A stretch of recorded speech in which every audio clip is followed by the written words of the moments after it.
నమస్కారం అండి. ఈరోజు రాశి ఫలాలు. ముందుగా మేషరాశి. పనులలో ఆటంకాలు నెమ్మదిగా పూర్తి. వృషభ రాశి. సంఘంలో గౌరవము, ధనలాభాలు. మిథున రాశి. కొత్త పనులకు శ్రీకారము, అనుకోకుండా లాభాలు. కర్కాటక రాశి. నూతన వస్తువులు కొనుగోలు. సింహరాశి. మాట పట్టింపులు, శ్రమకు తగిన గుర్తింపు. కన్యా రాశి. శుభవార్తలు, ఆర్థిక సమస్యల నుండి విముక్తి. తులారాశి. ప్రతి పనిలో విజయము.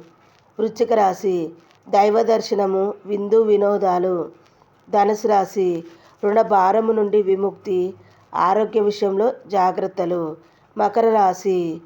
స్వల్ప లాభాలు, అనుకోకుండా ప్రయాణాలు. కుంభరాశి. శుభవార్తలు. మీనరాశి. రావలసిన సొమ్ము చేతికి వస్తుంది.